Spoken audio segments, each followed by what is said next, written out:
اللہ الرحمن الرحیم۔ السلام علیکم ویورز۔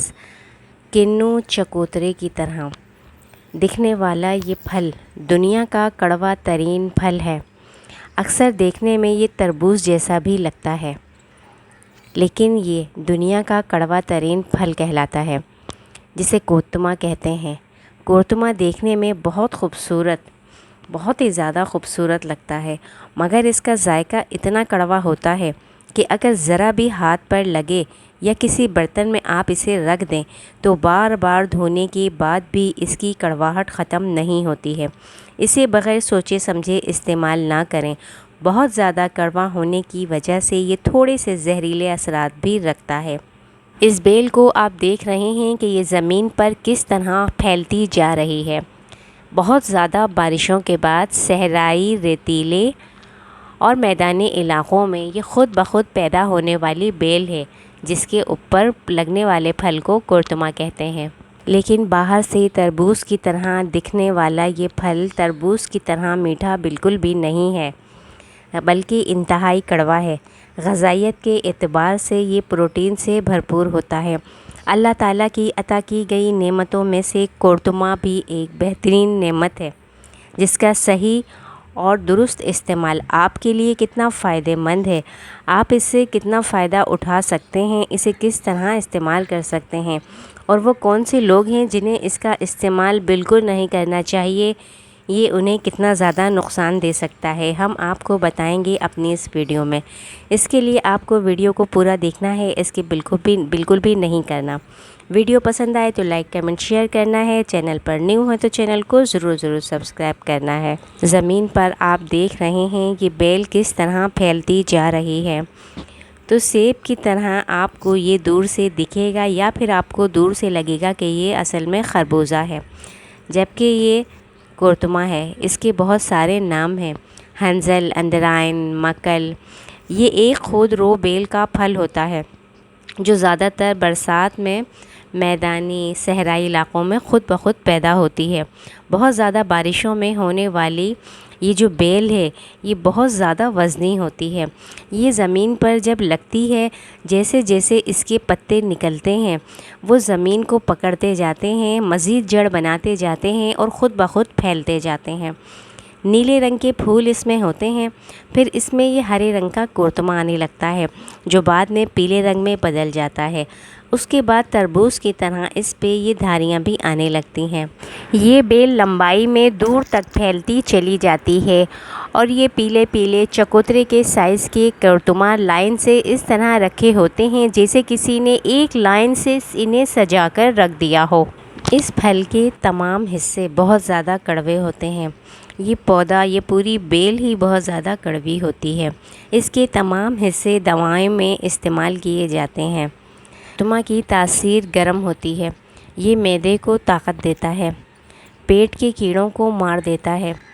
دانتوں کے درد میں اور دانتوں کے کیڑے مارنے کے لیے کورتما کے پاؤڈر کو دانت کے درد والی جگہ پر بھر کر انگلی رکھیں اور اسے دبا کر رکھیں۔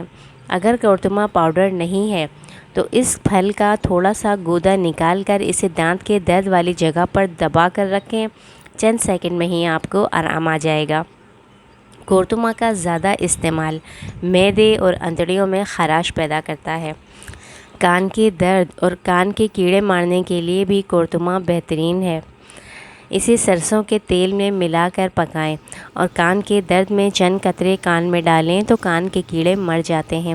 اسی طرح کورتمے کے رس کو پانی میں ملا کر اسپرے کیا جائے تو جس جگہ پر کیڑے مکوڑے ہیں وہ مر جاتے ہیں، یا پھر پودوں میں اگر کیڑے مکوڑے ہو گئے ہیں یا ایسے کیڑے پیدا ہو گئے ہیں جو پودے کو کھا رہے ہیں، خراب کر رہے ہیں، تو اس کے گودے کا آپ اسے گرائنڈ کریں اور اس کو بوٹل میں بھر کر اسپرے کریں، اس سے بھی تمام کیڑے مر جاتے ہیں۔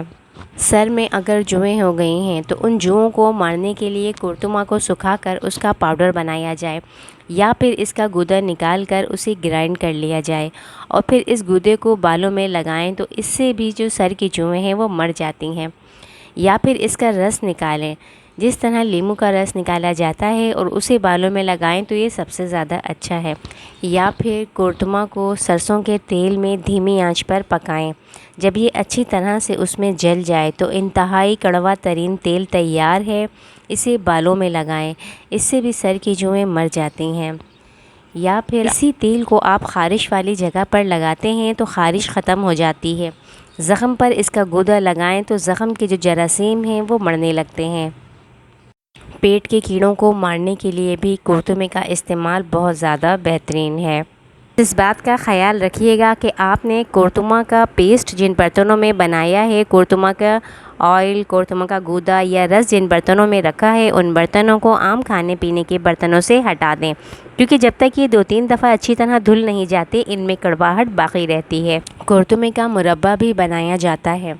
کرتمے کا مربع بنانا اتنا آسان بالکل نہیں ہے، مگر کرتما کے مربے پیٹ کی ہوا، پیٹ کا درد، بواسیر، جوڑوں کا درد اور شدید قسم کے قبض کے لیے بہت زیادہ اچھا ہوتا ہے۔ یہ مربع کھا کر موشن آ جاتے ہیں، پیٹ مکمل صاف ہو جاتا ہے اور گیس بالکل ختم ہونے لگتی ہے۔ جن لوگوں کو شدید ترین قبض ہوتا ہے، پرانے سے پرانا قبض اور گیس کا مسئلہ رہتا ہے، کرتمے کے پاؤڈر کو وہ سکھا کر اس میں ہم وزن دیسی اجوائن ملا کر دونوں کا پاؤڈر بنائیں اور اس کو رات میں سوتے ہوئے آدھا چمچ نیم گرم پانی سے لیں تو انتہائی پرانے قبض میں بھی انہیں بہت زیادہ آرام ملتا ہے۔ فوراً موشن آتے ہیں، پیٹ مکمل صاف ہو جاتا ہے۔ اگر آپ کو اس کو سکھانے میں، اس کا پاؤڈر بنانے میں دقت ہوتی ہے تو پنساری کے پاس سوکھا ہوا کرتما بھی ملتا ہے۔ کرتما پاؤڈر بھی آپ کو بآسانی پنساری کے پاس مل جائے گا۔ انسانوں کے علاوہ کرتما کو جانوروں کے لیے بھی بہت سے مسائل کے لیے استعمال کرایا جاتا ہے۔ جانوروں کی ریاح، گیس، ان کو پیٹ کا درد، ان سب مسائل میں بھی دینے کے لیے یہ بہت اچھا ہے۔ اب ہم بات کرتے ہیں کہ کرتما کس کو نہیں دینا چاہیے۔ کرتما حاملہ خواتین کو بالکل بھی استعمال نہیں کرنا چاہیے۔ حاملہ خواتین کو کرتما سختی سے منع ہے، کیونکہ یہ حمل کو ضائع کر دیتا ہے۔ اس ارلی پریگننسی کے حوالے سے میرے چینل پر ویڈیو موجود ہے کہ ان 9 مہینوں میں نے ڈیٹیل سے بتایا ہے کہ لڑکیوں کو، خواتین کو کیا احتیاط کرنی چاہیے۔ اس ویڈیو کا لنک میں ڈسکرپشن میں اور آئی بٹن میں دے دوں گی، آپ دیکھنا چاہیں تو دیکھ سکتے ہیں۔ اسی طرح وہ مریض جنہیں پیچش کی بیماری لگی ہوئی ہے، انہیں بھی کرتما بالکل استعمال نہیں کرنا چاہیے۔ ساتھ ہی چھوٹے بچوں کو کرتما بالکل نہیں دینا چاہیے۔ اگر آپ اپنے گھر میں کرتما لے کر آئے ہیں تو آپ اسے سامنے سے ہٹائیں، کیونکہ بچے کاٹ کر اسے فروٹ سمجھیں گے اور ایک دم کھائیں گے تو اس کی کڑواہٹ کی وجہ سے ہو سکتا ہے انہیں الٹیاں شروع ہو جائیں۔ ساتھ ہی پیچش کے مریضوں کو بھی کرتما بالکل استعمال نہیں کرنا چاہیے، اس سے ان کی طبیعت زیادہ خراب ہو سکتی ہے۔ بچوں کو بھی کرتما بالکل نہیں دینا چاہیے۔ وہ ابھی تک لائک نہیں کیا ہے تو پلیز ویڈیو کو لائک کر دیجئے۔ چینل پہ نیو ہیں تو چینل کو ضرور سبسکرائب کیجیے گا۔ ہمیں اپنی اگلی ویڈیو تک کے لیے اجازت دیجیے۔ اللہ حافظ۔